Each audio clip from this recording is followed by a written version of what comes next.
Hello! Before we get down to cinema, I would like to draw your attention to our Patreon. Regular listeners will know that these podcasts are supported by Quad, our home cinema in Derby, UK. But as Quad is a charity, we want to make Cinelit as self-sustainable as possible. So, to that end, we have set up a two-tier way in which you can support Cinelit. For our 35mm Cine fans, you'll get a bonus additional episode each month where we will be deep diving into an area of cinema that will be exclusive to Patreon subscribers for at least 6 months before it arrives like a late dinner guest on the regular feed. Plus, you get the episodes a week in advance of the main feed release. But if you want to support us and don't feel that pressing need to have the additional podcast each month, but still want that warm, satisfying feeling of being part of the Cinelit success story, then you can become an 8mm Cine fan, where you can donate and get our heartfelt thanks. Head over to the Patreon page and subscribe if you can. However, we know that times are hard at the moment, so please do not feel you need to subscribe if you are not able. We'll still be putting out new, free-to-listen-to episodes on a regular basis throughout the year. Now let's get back to your regular scheduled broadcast.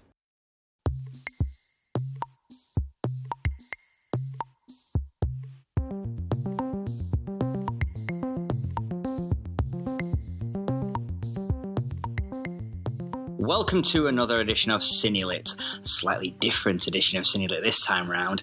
Usually we pick a topic and deep dive into the history and the films of classic Hollywood cinema or French cinema or horror cinema or any other cinema. But this time it's slightly different because our man in the field, Daryl Buxton, has been out and about at film festivals, which normally is not such an unusual thing, but after 2 years of COVID pandemic problems, it feels like a novelty. So we thought we would do a little Horror on Sea festival report, as Daryl has just returned from the first weekend of that festival.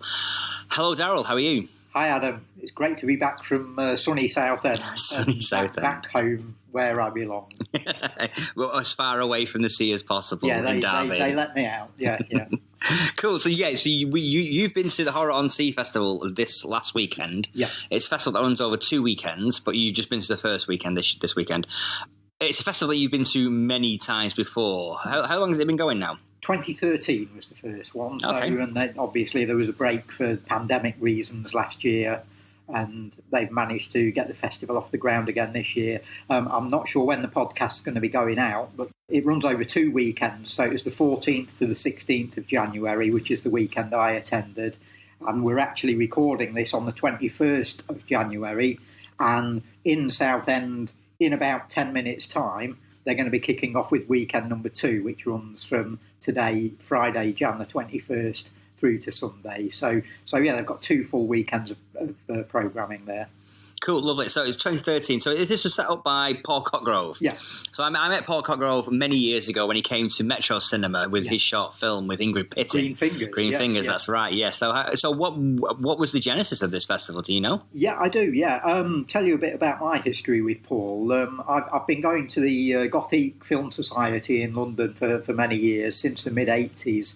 And Paul was one of the people I met there when I first started going. I met him through other friends. And, we got chatting and we got on and we realised we like the same kind of thing as basically old vintage horror movies, which is what the Gothic was all about. So, you're sort of chatting in the pub afterwards in London, and we've been sort of mates on and off ever since. I don't see a lot of Paul, but we always get on really well when we're together, He was working for a long time at the British Council, running their sort of preview room and their projection room in the film department.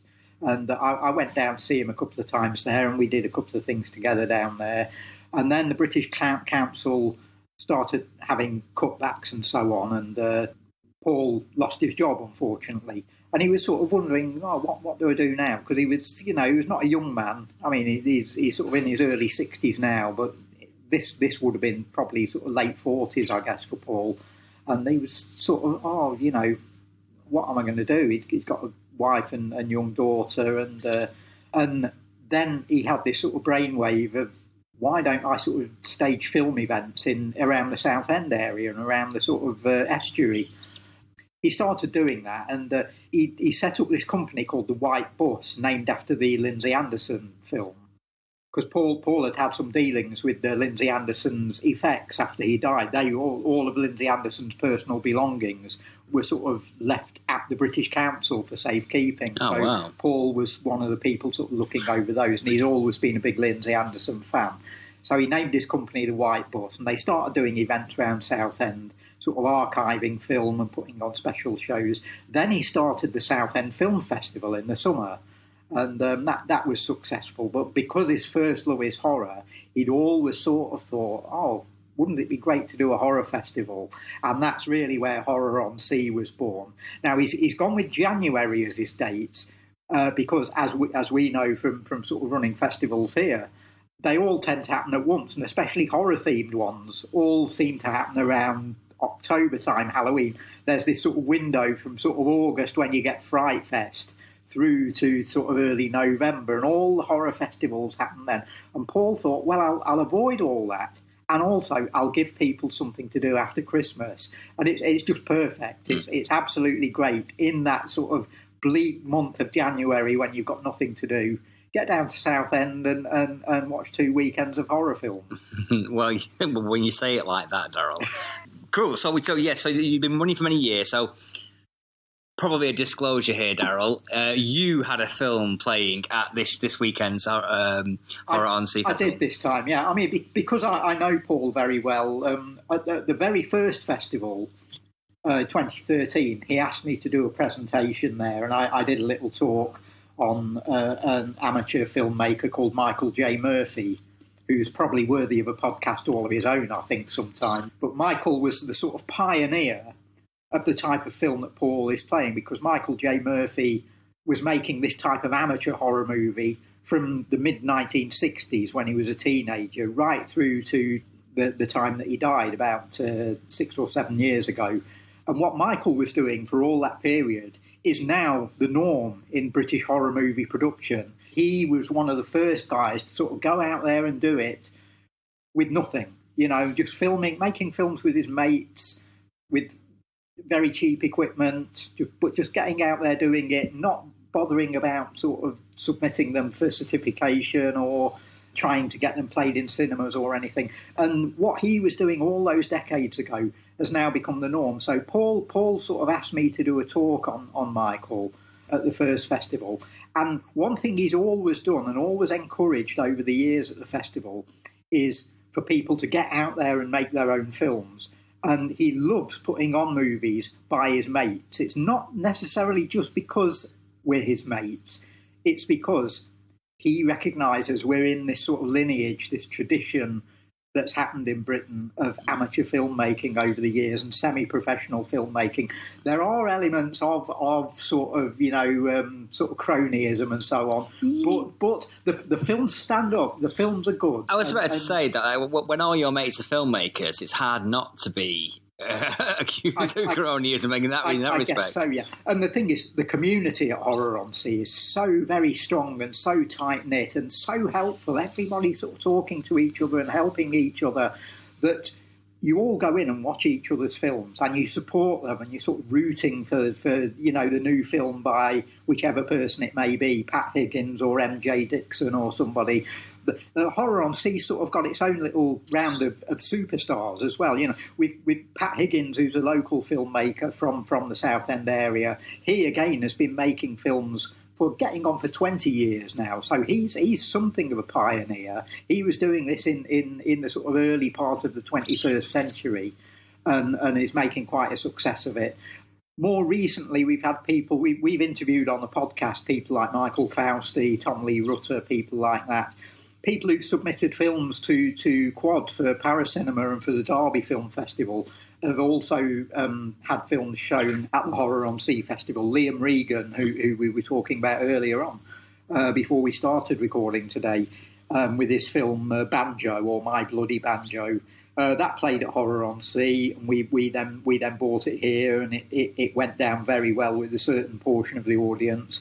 Not so well with older viewers, surprisingly, but It's funny with January being such a great time. Usually, Paracinema's in May, so it's ideal for us to send you as our little spy amongst new films and cherry pick some of the best ones for Paul Paracinema. Loves it. He doesn't mind at all that we do that. He likes that there's another avenue for promotion for his festival, because I do say we always give him a massive shout out, and if we show stuff that we picked up at Horror on Sea, we say so. We say where it's come from. Yeah, absolutely. And the festival community around the country is like that. And you see that in microcosm at Horror on Sea. If you sat in the bar at that event in Southend, in the hotel, it's amazing just chatting to people about your film or about their films.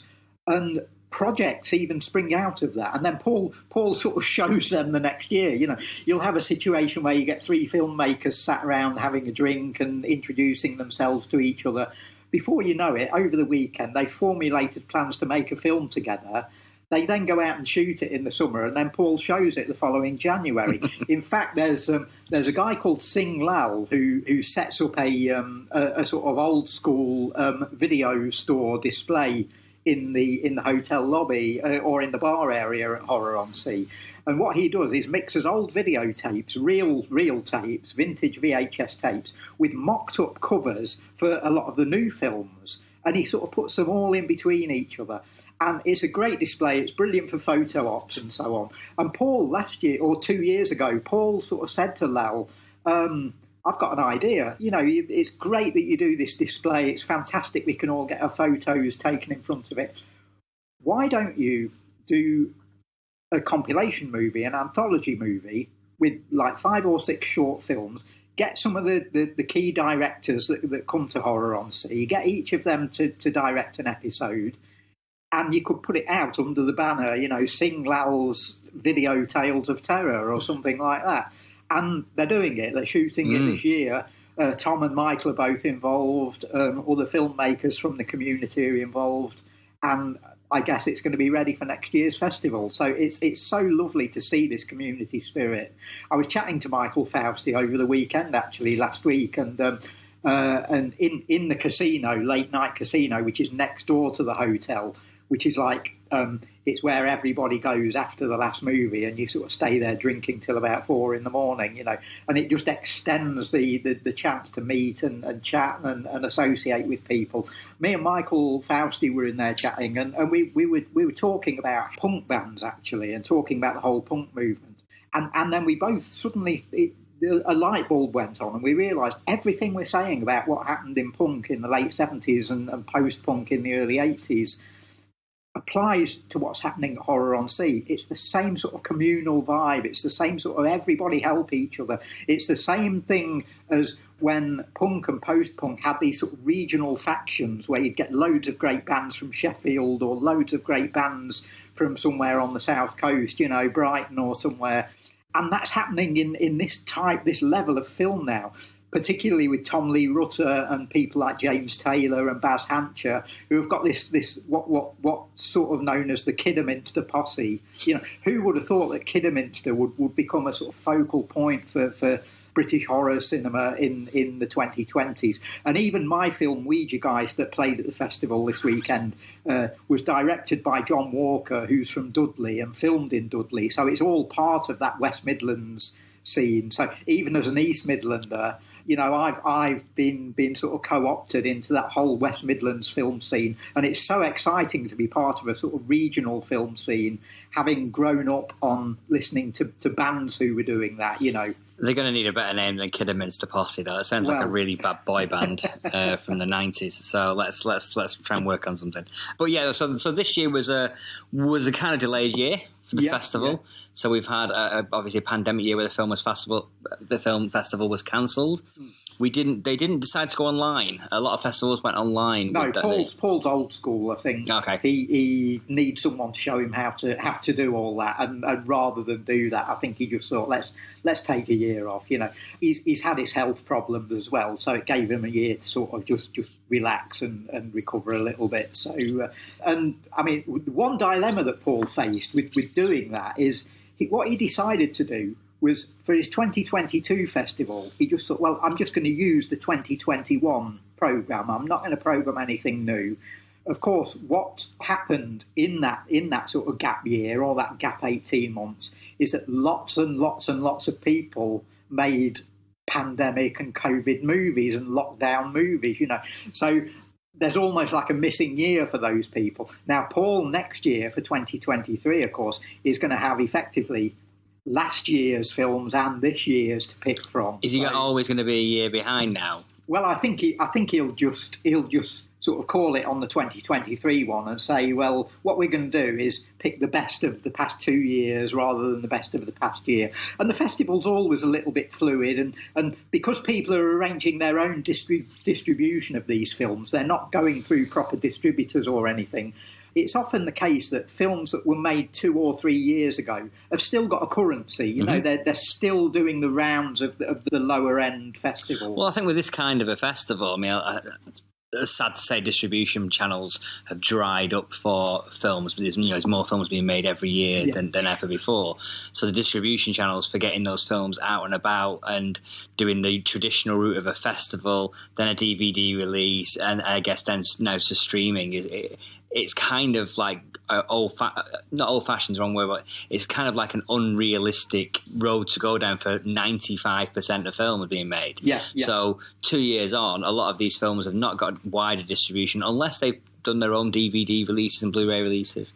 But even then, not many people are seeing them. So they still have currency at festivals, and the people are still discovering these films, even 2 and 3 and 4 years afterwards. That's often the case, and in fact, the aim of a lot of these filmmakers is simply to make a film and get it shown at Horror on Sea or get it into some other festival. And as far as they're concerned, that's then done, and they can move on to the next one. There seems to be a generation that doesn't really care about getting their films out on DVD and doesn't care about sort of having them historically archived, and also they're not all that bothered about getting them into streaming services. Some people are, and of course, if you get your film on disc or you get it on Netflix or Amazon Prime or something, it's great, and a lot of these people do. But that doesn't seem to be the general aim. The aim seems to be get out and film. It's the filming process that they enjoy, and then the chance to screen the film once in a situation like Horror on Sea, where they know they're going to get an appreciative audience. No one's going to come up to them in the bar and say, oh, what a load of crap, that was rubbish, it looked really cheap, it was badly lit, the acting was bad. They sort of know their limitations going in. They know that they're not making a Kubrick film or whatever. That isn't the point. And it's showing these films to their peers, sort of thing, to the people around them that are doing similar work elsewhere in the country. And it's such a great vibe. And it's hard for long-term film fans and watchers of how movies are distributed to understand this mindset that there is now this transience. There is this fleeting sort of idea that bang out a film, get it shown at Horror on Sea, move on to the next one. Yeah, I think it's an interesting one because I think that's the cycle of how cinema's gone.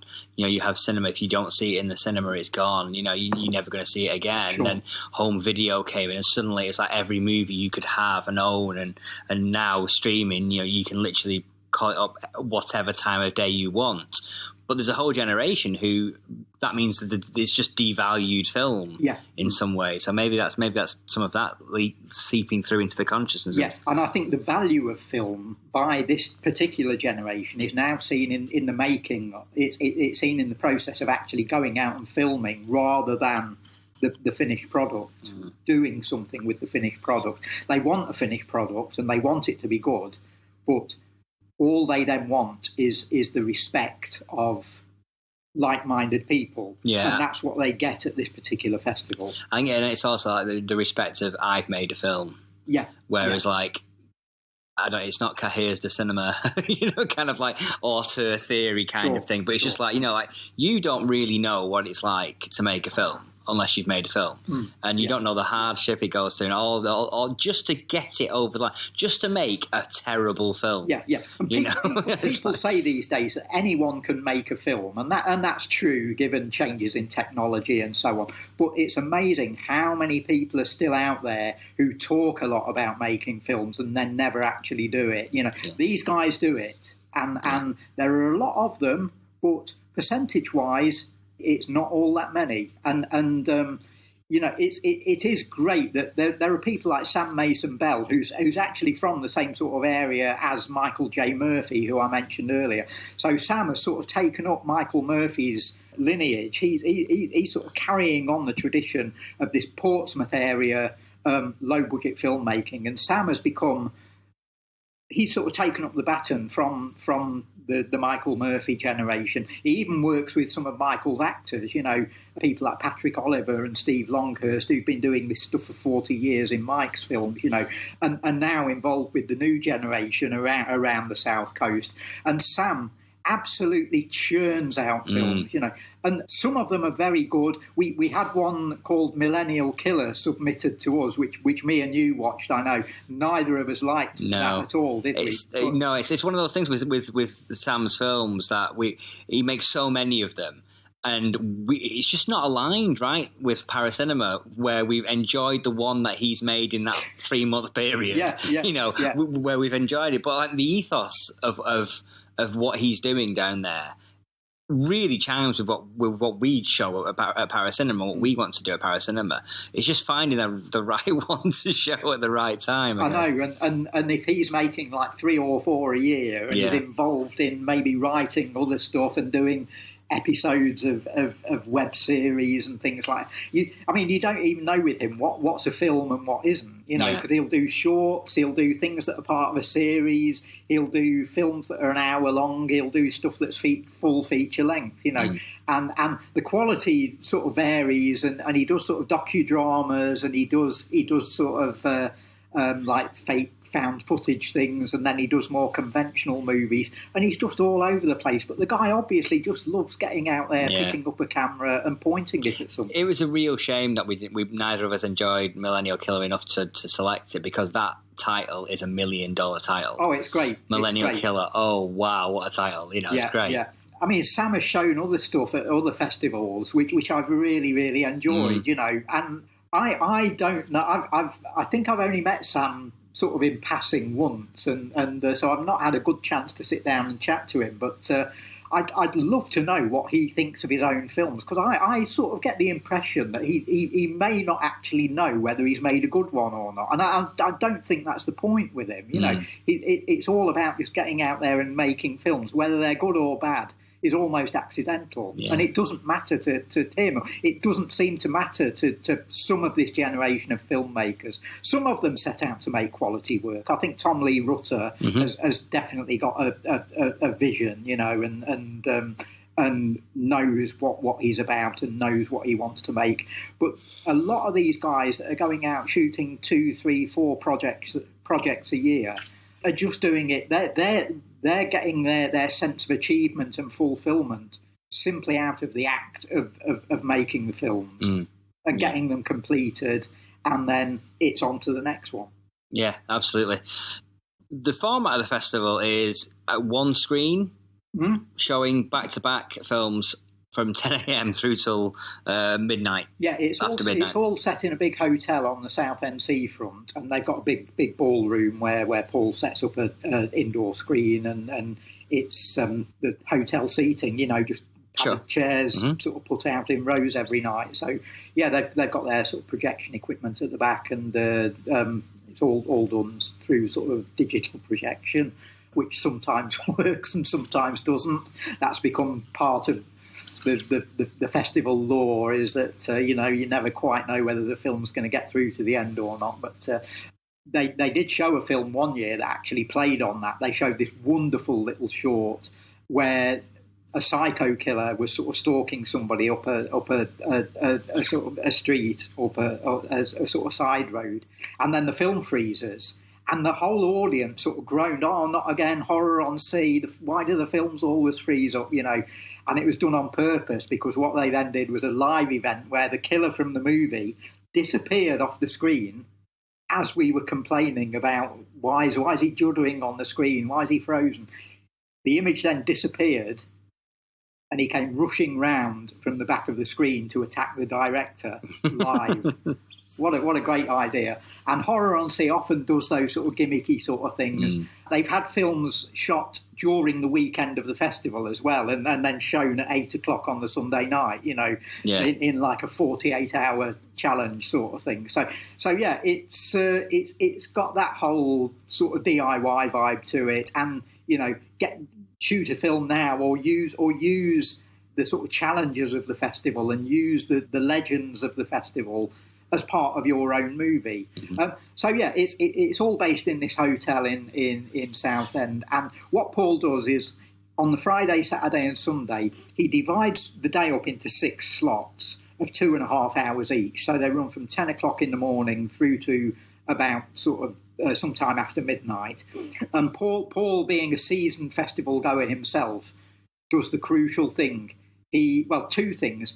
He shows a feature, and he always has shorts accompanying it, back to the old days of when people like me and him were going to the cinema in the 70s and 80s, and you'd always get a short with the film. He likes carrying on that tradition, and it gives him a chance to show the work of people who aren't making features as well. It gives those filmmakers a chance to say, well, I can't do a 90-minute movie, but I can do a 2-minute one. And Paul gives them an opportunity to show that. The other crucial thing that he does with these 2.5-hour slots, and as I say, this is as a seasoned festival goer himself, is he leaves enough time for people to get a drink and something to eat. So many festivals don't.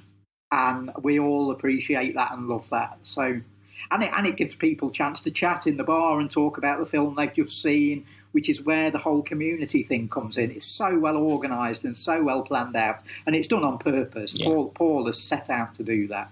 Very good, very good. So let's get to the films for this year. What has stood out for you? I'm assuming you just sat and watched films all weekend? I did, yeah. Apart from I always take a break on the Saturday at 3 o'clock. I miss the film at 3 o'clock every year because I go to see Pat Higgins' Masterclass, which is a wonderful lecture cum stand-up comedy routine by Pat Higgins, who I mentioned. Yeah, tell us about those, because he's been doing those kind of gigs for years now. Yeah, he's done about 8 or 9 at the festival, and it's always done in a little side room away from the main hall.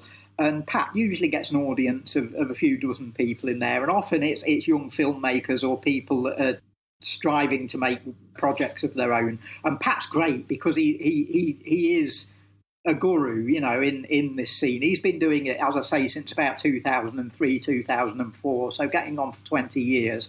He's managed to get distribution for some of his films worldwide. He's got films out in America and so on. He's made films with wonderful titles like Killer Killer and Hell Bride, and his latest one that he's working on is called, let me get this title right, it's called Power Tool Cheerleaders versus the boy band of the Screeching Dead. So that's coming out soon. So in fact, we saw a trailer for it at the weekend. Pat has got sort of limited resources, but he's probably best known, and he'd hate me saying this, but if Pat's listening to this, you know what I'm going to say, man. He's best known for a film called Strippers versus Werewolves, which he didn't direct, but he did write the script for. And I think our pal Dominic Burns is in that, isn't he? I'm sure he's in. I think he did a sort of bit. I can't remember. There was a lot of those versus films knocking around that period, and he was in one of them. I'm pretty sure that Dom's in this, playing like a businessman in the strip club. But, okay. But yeah, Dom does loads of that sort of stuff anyway. So Pat has been involved with films at that sort of level. But he's great. He really has got the sort of demeanour and the delivery of a stand-up comedian. He does interaction with the audience as well. He gets us to fill in things, and he has things where you can sort of send responses on Twitter while he's actually doing the talk. So behind him on a screen, you get sort of your responses coming up and sort of word clouds and things like that. I mean, one thing we did this weekend was he just asked everyone to name their favourite horror movie, and he said, in 2 hours' time at the end of the talk, we'll know what the greatest horror film of all time is. And it turned out to be The Thing. Okay. And what was happening, of course, behind him on the screen was every time anyone sort of tweeted something, and a new film title, the list of films sort of shifted behind him. So we were sort of responding to that, and fans of the thing were sort of madly voting for it 20 times to get it up to number one, you know. But he was doing things with us. So not a legally binding vote. Oh, then, no. But we all accepted the result at the end, though. And another thing that Pat did at his talk was to, again, he was applying methods similar to someone we did a podcast about recently, Robert Rodriguez. He was saying, right, if everyone in this room was going to make a film, write down on a piece of paper and then hand them in to my assistant and we'll sift through them. Write down what you can get me for free, you know, and what prop can you get, what location can you get an actor or a person or a group of people. Just write them all down and we'll sift through them all and see what sort of movie we might come out with. And somebody actually put down that they could get hold of Rod Stewart. So when we were then writing our film, he got us all to write a film pitch, and I think 90% of them had Rod Stewart and E17 in them, because someone knew a member of E17 and somebody claimed they could actually get Rod Stewart for free. So we got all these horror movie scenarios involving Rod Stewart and E17. But it was a crazy hour and a half. And some movies just don't need to be made. I know. But if it was made, Paul would put it on at Horror on Sea. But yeah, we'll get on to some of the titles that I saw. Anyway. So it's obviously a packed programme. I mean, I'm just looking here, 1, 2, 3, 6 films a day from the look of it. Yeah. So that's 12, and 18 films. Two or three shorts with each film, well. Yeah. So what they did this year, they've sort of taken a tip from us at Paracinema. They actually showed in the shorts programmes, they showed one or two sort of longer form ones, which is something you've tried to encourage here. Yeah, I mean it's one of those mid-length films. It's still a burgeoning genre, burgeoning category in film festivals. But... And it was nice to see that the filmmakers are responding to that, and that Paul was getting submissions from people that were making stuff that was like 40, 45, 50 minutes long. Well, you look at like films being made. I mean, the new Batman film, the running time's just been announced. That is 2 hours 55 minutes. Yeah. Features are becoming longer, so why shouldn't shorts? You know, the standard for features last year seemed to be 155 minutes. I saw half a dozen films that were 155 minutes. I think that's something to do with 2 hours. I think that's something to do. I mean, particularly studio pictures. I know there was a period where it was 2 hours. It was 2 hours 33 minutes was the standard, because at that point it goes into the studio's hands for edit. Yeah. Whereas a lot of filmmakers like Fincher and people like that, at 2 hours 33, if they deliver a 2 hour 33, the studio's not going to interfere with the edit. Yeah. So, but that's no way to make a movie. No. And Paul Cotgrove would hold no truck with that whatsoever. You know, he does occasionally show longish features, but I think the longest one over the Horror on Sea weekend would have been 104 minutes, if I remember rightly. Most of them come in at about 75, 80, 85, you know, and that's what you want this type of film to be. You know, it's drive-in length. You know, it's old this is the length that 1970s films of this type were, and we sort of still want that. It's perfect for Paul's programme, and it gives you a chance to get something to eat and drink afterwards, you know. Yeah. But the audience hit this year was a film called Manfish, which played on the Saturday night. Manfish. Yeah. It was shot in Canvey Island, so it's a local one to the Southend area, shot just across the estuary. Documentary filmmaker called Mark Williams was present on the day, and he actually said at the festival, he said, this is the best thing to come out of Canvey Island since Dr. Feelgood. He's not wrong. Manfish is great. It's a Canvey Island Horror on Sea version of The Shape of Water. It's absolutely extraordinary. Is it a feature or short? It's a feature. It runs about 85 minutes.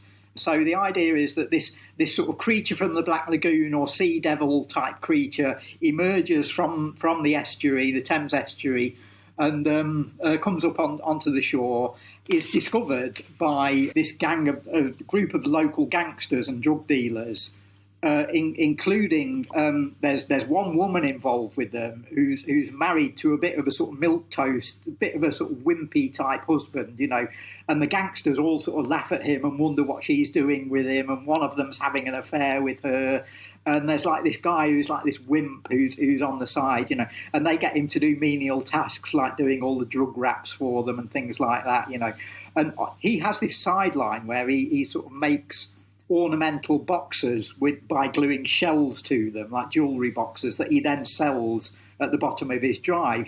So it's this weird sort of makeshift DIY plot going on, and then you throw the creature from the Black Lagoon into it, and what's going to happen next? So these people are involved in all this drug dealing and sort of small time crime have suddenly got the creature from the Black Lagoon in their bath, and the wimp forms a sort of association with the creature. And you get into this whole sort of Shape of Water-like relationship taking place in a bathroom on Canvey Island. It's wonderful. The audience just really, really responded to it. It's really cheap. The monster costume looks as though it cost about £1.50, but it's exactly what the Horror on Sea audience wanted. And I don't know that a modern audience would even consider it a horror film as such. It's a bit like The Shape of Water in that respect as well, in that it's got monsters in it and it's got the monster killing people in it, but the focus of the story it's about relationships and it's about characters. I actually thought it was better than The Shape of Water, and it must have been made for about a hundredth of the budget of that. Wow, better than The Shape of Water. And it went down a storm at the first weekend. It was everybody's favourite film. Sort of, if you'd done a poll, I think it would have come out number one. Do you think it's one of those films that appealed to both ends of the Horror on Sea audience, the sort of like people who love traditional classic horror movies and the DIY ethos of modern? It seems to smash those two together in an unholy mix. Yeah. I'll tell you the one thing that isn't seen as a necessity in Horror on Sea movies, and that's gore. Right. People might expect that the sort of blood and guts side of things would be a big appeal to this crowd, and it is. When some of the films have it, and we love it, but it's not like a prerequisite at all. And films like Manfish seem to get a better response than the films where people are sort of having their limbs chopped off. People like those sort of nice, quirky little films because I think a lot of people are sat in the audience watching the films one after the other, and with a lot of them I think they're thinking, yeah, this is great, I'm enjoying it, but I could go home and make that. And I think something like Manfish comes along, and I think us in the audience are thinking, I'm not sure I could make this. I think some real imagination's gone into it, and there's a level to it that is a peculiar talent. It's a particular point that this filmmaking team have reached, and they've achieved something here that isn't run of the mill. It stands out above the crowd. Yeah, I guess when you're making low budget movies, it's gore is expensive. Special gore effects are expensive. Yeah. So having other areas to. Having said that, there was another film on the Saturday called Beyond Fury, and it's not really a horror film, but it fitted right into the ethos. Is this the Jolly type inspired one? Made by a guy called Darren Ward, and again, Darren's been doing this stuff since the early 90s. I remember seeing his stuff on VHS in about 1993. He did a film called Power Il Diavolo in about 1994, which he distributed himself on video. And that was an attempt to do a sort of English giallo. And he's still got that Italian sort of thing running through his veins, you can tell, because he's done this film called Beyond Fury, and it's the third part of an action movie trilogy that's like a tribute to the Italian Polizio Teschi movies. Oh, right, okay. And he even got to John Morgan, Giovanni Lombardo Radice, to star in his film, alongside Gary Baxter, who was the star of Tom Rutter's Day of the Stranger. He played the devil in Day of the Stranger. And Gary is one of the superstars of Horror on Sea again. Gary wasn't there this year, certainly at the first weekend. But when he appeared on screen, the audience went mad. Mm-hmm. And he's playing Giovanni's son as well in the movie, and they look great together. They look like father and son. And again, it's a great sort of bloody, gory gangster movie. Lots of gunfire, lots of people having their throats cut and so on. Loads of violence, wall to wall from start to finish. So not a horror film as such, but very much in the tradition. And it's sort of at the upper end, because Darren's been doing this for so long, it's sort of at the upper end of the market. This looked almost like a proper movie. It's something that you if you saw it in a multiplex, you wouldn't be thinking, oh, this looks a bit cheap and horrible. You'd buy it, Yeah. You'd think, oh yeah, this is a good low budget movie. It deserves to be on screen 10 of the showcase or whatever. Just to clarify, Daryl doesn't mean that these movies are not proper movies. They are all proper movies. I assume that's what you mean. Oh, yes. These are all proper movies. Proper movies. I'm talking here from the point of view of general audience. Your average punter would go to Horror on Sea and wouldn't have a clue what they were watching. But I think if they saw something like Darren's film, they'd sort of identify with that. They'd understand that, whereas they might not understand something like Manfish quite so easily. No. My own favourite film of the weekend, and this is typical of Horror on Sea. This movie's got such a convoluted history. It was made by a director called Jeff Harmer, and it was called Hosticide. And it's absolutely brilliant. It's a film about a businessman who's involved in some dodgy pyramid scheme involving water filters or something. And he works in this office where he fancies one of the women who's gone on leave, and the younger girl in the office fancies him, and he doesn't like her. So you've got this relationship thing going on, like this soap opera type thing. And then on the side, he's a serial killer, and he goes out sort of hiring prostitutes and then killing them. And he records all of this on a video diary. So it's very similar to Kevin Howarth in Julian Richards' film, The Last Horror Movie, which we love. Yeah, great It's movie. got that same sort of vibe to it. And it's got an actor called Paul Kelly in the lead. And his performance is very much like Kevin's. It's absolutely riveting. And you're just watching this guy sort of slowly unravel across the course of a movie. It's brilliant. I like the sort of sleazy aspect to it as well, because that took someone like me right back to the days of filmmakers like Derek Ford and Dick Randall in the 1980s, making things like Don't Open Till Christmas and Urge to Kill, and the real sort of low end of British exploitation in the 70s and 80s, that was sort of really the sort of underground of that time. And I thought Jeff Harmer really sort of achieved that. The film's got a sort of sheen of class to it as well, which makes the sleazy elements all the more sleazy. But the convoluted history of this film is it was made in, I think it was made in 2012. It was made 10 years ago. And it was made under the title Addict. And it was shot, it was graded and released in black and white. And what we saw at Horror on Sea was now called Hosticide, and it was in colour, and it was being touted as a new film. They've rebadged it? He's re-promoting it. It's exactly the same film, but he's regraded it into colour, and he's decided that, everyone ignored it when it was called Addict. I think it deserves a place in people's consciousness.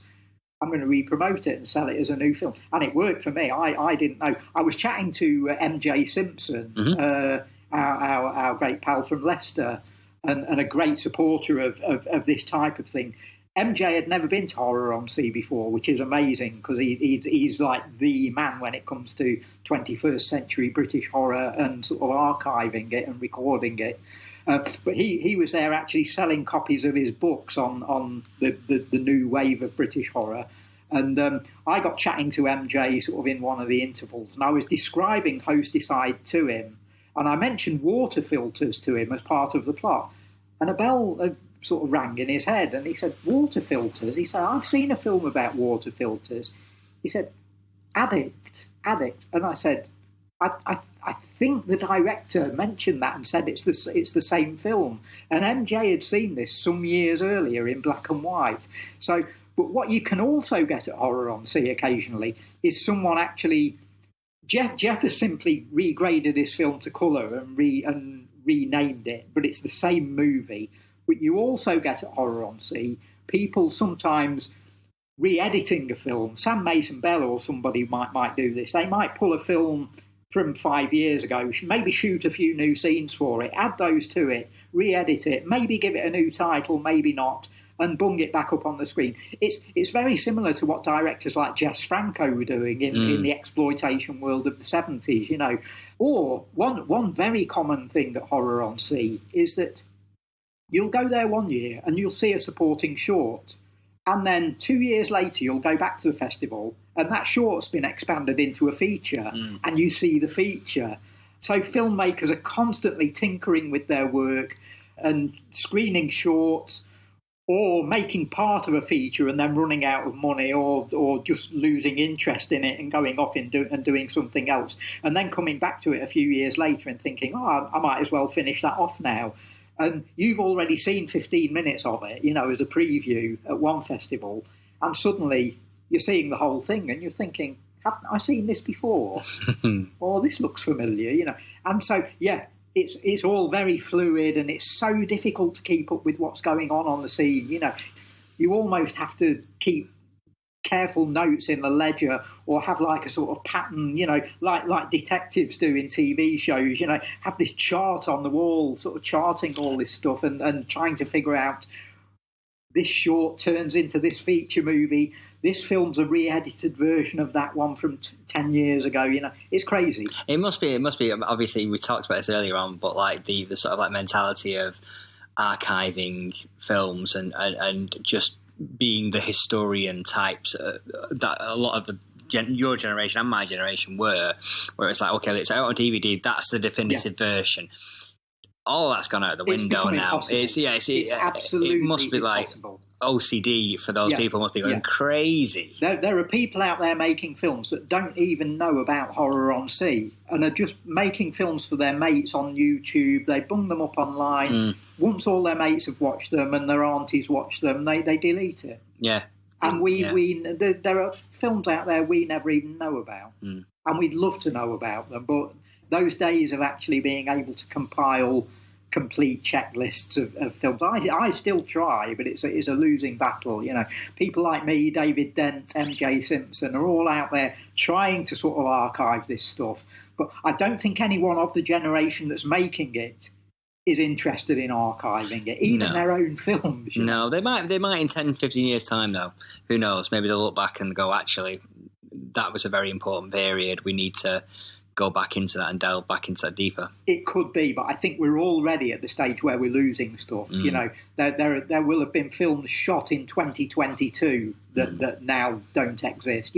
In the last 3 weeks, I think people will have made films and deleted them. Well, on that depressing note, is there anything else that you saw that you want to flag up to our listeners? Yeah, there's a very good short film I enjoyed called Arachne. I think it was from Germany, and it was about 7-8 minutes long, and wordless, no dialogue, so could play to an international audience, and it was almost like watching a ballet. It was brilliant. The plot was a guy gets lured into a sort of disused sort of subway or sort of underground passage by this alluring young woman who then turns out to be some kind of female spider creature. She's got this great sort of spider makeup on her face, and she evokes the idea of her being a spider with coloured material and sort of like silks and things. She's sort of waving about in the air and doing this incredible sort of dance routine around this guy and wrapping these silks around him. And then his own girlfriend sort of comes looking for him to try and rescue him. And she turns out to be one of these spider creatures as well and has to battle the other one. And it just turns into this. You could stage this live in a theatre, and it was great to see someone from a European country making something that was accessible to audiences all over the world, and that had this sheen of quality and sheen of class to it as well, where you could show that at Sadler's Wells or somewhere, on stage, and it would fit in, but it also fits in at Horror on Sea. Great, lovely. We'll check that one out. Maybe that's something we look about getting at Paracinema this year. I hope so. Yeah. It'd be great to show here. Yeah. Cool, lovely. Thank you very much for that report. Something slightly different for this week's CineLit, but a hearty recommendation for Horror on Sea. So if you are, maybe next year now, if you are at a loss of what to do in January, maybe head down to Southend and check out Horror on Sea. As ever, please like us on Facebook, check out our Patreon if you feel so inclined, and sign up for an extra podcast a month, and we will see you again in a couple of weeks' time. Take care.